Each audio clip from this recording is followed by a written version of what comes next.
Hi, I'm Nico. I'm 16 years old and I'm traveling the world doing online school. And I recently visited Mumbai. And it was an incredible experience. When I used to think of Mumbai, I used to think of slums, but in reality, it's so much more than just slums. Mumbai actually consistently ranks in the richest cities in the world. I surprised me with how green and how modern it is. And it didn't feel as chaotic as other parts of India. And it was still crazy, but compared to other cities, not as much. During our trip to Mumbai, we visited the usual places: India Gate, Taj Hotel, Crawford Market, Dhobi Ghat, Kahneri Caves, and Dharavi.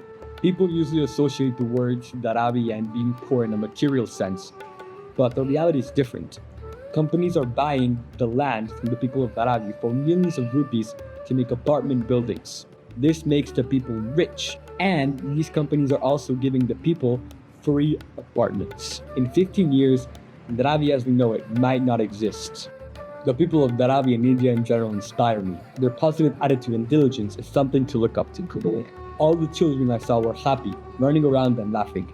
No matter the circumstances, whether it was in the Himalayas or Dharavi, it's always the adults who are complaining. The process of maturing has turned to the process of losing the love and awe for life and becoming overly serious. It should be the other way around. As we mature, we should gain more love and awe for life. Project Go constantly takes me to places that give me reasons to be really grateful for simple things, like having a bathroom for myself.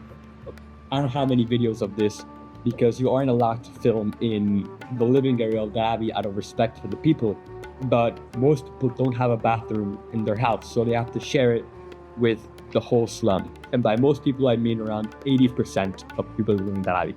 So hundreds of thousands of people share bathrooms. So you watching this probably have a whole bathroom to yourself, and you definitely take it for granted. So be grateful for your bathroom and the other small things that we take for granted in the Western world.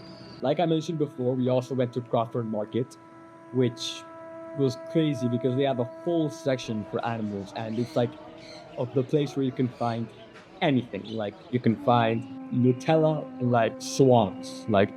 It's crazy.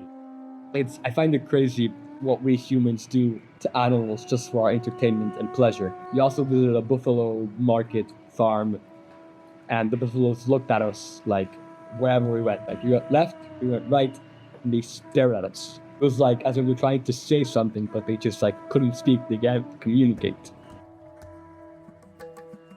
Overall, Mumbai really surprised me. It is an incredible city, full of everything, even the richest people of the world and the poorest of them. Subscribe to my newsletter. I share the best content from all over the internet and a lesson from traveling the world every Sunday sent to your inbox. And the best part about it is that it's free and you can cancel at any time. So